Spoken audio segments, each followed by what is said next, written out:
The latest killing of a North Indian in Maharashtra has once again brought into focus the insider versus outsider debate.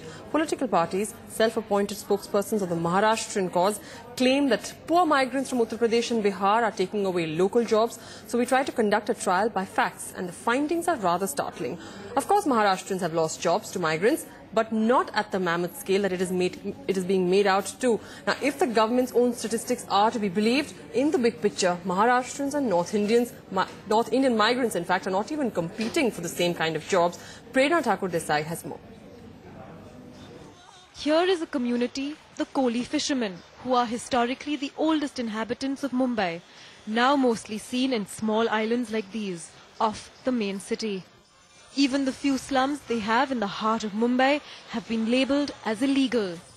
It came to a flashpoint a year ago when the Koli fisherwomen objected to North Indian traders who were going door to door to sell their fish at much cheaper rate.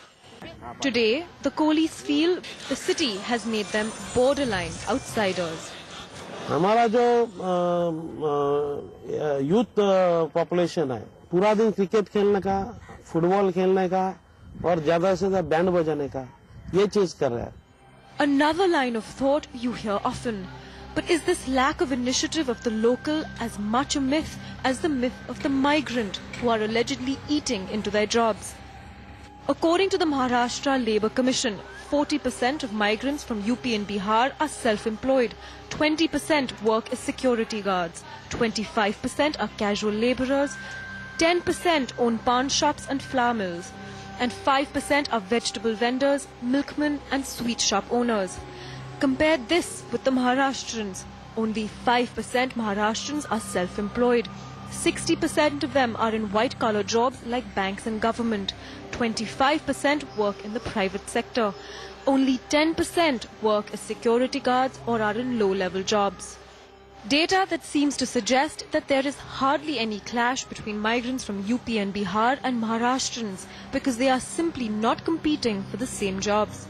So will it be correct to say that there is no clash for jobs between poor migrants from UP and Bihar and poor Maharashtrians? Experts say no. There is a clash at low-level jobs. A clash that is fueled by the fact that the city constantly wants cheap labour. And if an outsider is willing to work for less, he will always be hired, even by a Maharashtrian. But a big competition, experts say, is perhaps being faced by the Maharashtrian middle and upper middle class, the educated youth who at the level of corporate and private jobs are competing with candidates from all over India. A middle-class disenchantment, insiders say, that is deep. But since there is no quota in the private sector, their resentment has not found a strong political voice. But when a Raj Thackeray or an Uddhav Thackeray stokes the fire on the outsider issue, their disenchantment finds a larger empathy and the friction becomes sharper. In Mumbai, Prerna Thakur-Desai for NDTV.